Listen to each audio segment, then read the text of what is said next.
తెలంగాణ గడ్డ డ్రగ్స్ గంజాయికి అడ్డా కాకూడదని సీఎం రేవంత్ రెడ్డి అన్నారు. డ్రగ్స్ నియంత్రణ కోసం ఈగల్ వ్యవస్థను ఏర్పాటు చేశామని సీఎం రేవంత్ రెడ్డి తెలిపారు.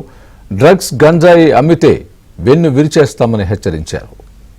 మిత్రులారా, ఒకనాడు తెలంగాణ గడ్డ ఉద్యమాలకు వేదికైతే ఈనాడు ఇదే తెలంగాణ ప్రాంతం గంజాయికో డ్రగ్స్ కో వేదికగా మారితే ఇది మనకు అవమానమా, ఇది మనకు ఆత్మగౌరవమా? ఒకసారి ఆలోచన చేయండి.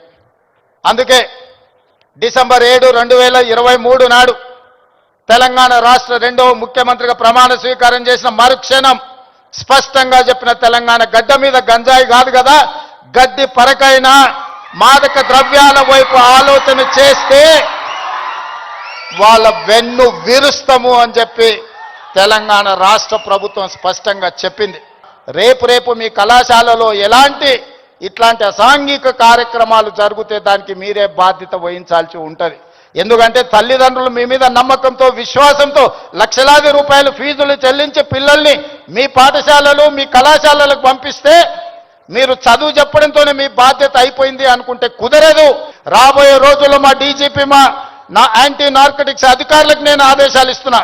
ఏ కళాశాల, ఏ స్కూలు ప్రాంగణంలో ఎక్కడైనా గంజాయి డ్రగ్స్ ఆనవాళ్లు దొరికితే యాజమాన్యాలను కూడా కేసుల్లో పెట్టండి.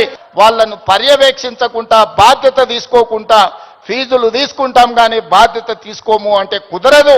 ఖచ్చితంగా ఆ స్కూలు, కాలేజీ యాజమాన్యాలు కూడా బాధ్యత తీసుకోవాలి. డ్రగ్స్ ఎన్ఫోర్స్మెంట్ లాని చేయడానికి ఈగల్ అనే ఒక ఆర్గనైజేషన్ని క్రియేట్ చేస్తున్నాం.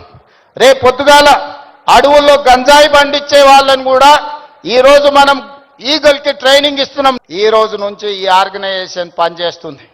ఈ గద్ద మీరు ఎక్కడ గంజాయి పండించినా కనిపెడుతుంది.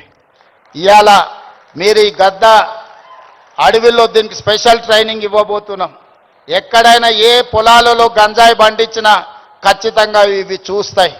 తెలంగాణలో ఉండే 1,50,00,000 ఎకరాల వ్యవసాయ భూముల్లో ఎక్కడైనా గంజాయి మొక్క మొలిస్తే కూడా ఈ డిపార్ట్మెంట్ గుర్తుపడుతుంది.